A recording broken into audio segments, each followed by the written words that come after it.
Hello po guys. Good day to us all po. God bless us all. To God be the glory po. Season 13 po ng What is Written Truly Happen. Maraming salamat po sa lahat ng makakapagtapos ng lahat ng part ng content ko na to. Sana po pagtyagaan nyo pong tapusin.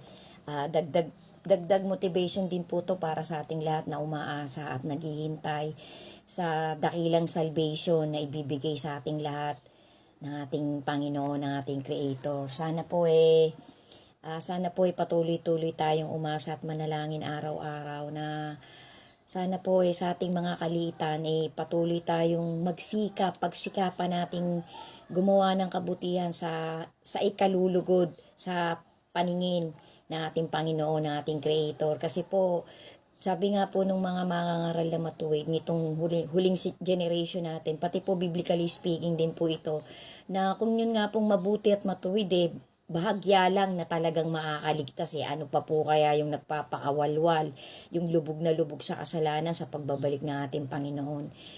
Samot dalangin ko po na sana po lahat ng nakakakita ng mga content ko, sana po tayo sama-samang mapabilang sa chosen, sa ililigtas talaga pagdating po nung rapture nating na mangyayari talaga dito sa humanity. Malapit na po yan, kaabang-abang po yan. Hinihintay na po yan ng bilyon-bilyong tao globally.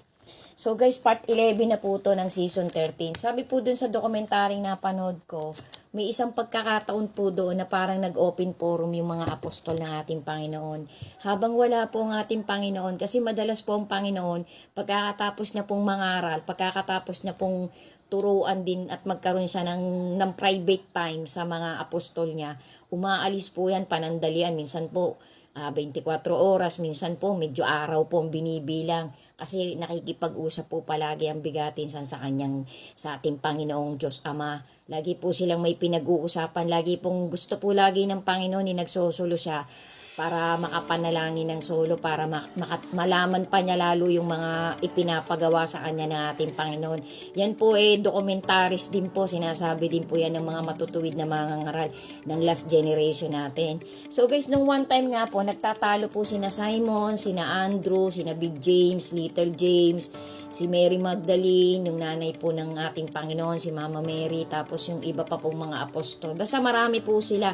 Pero alam ko po hindi sila kompleto nun sina Thomas, nandun po si Thomas. Bali napanood ko po to sa isang dokumentary.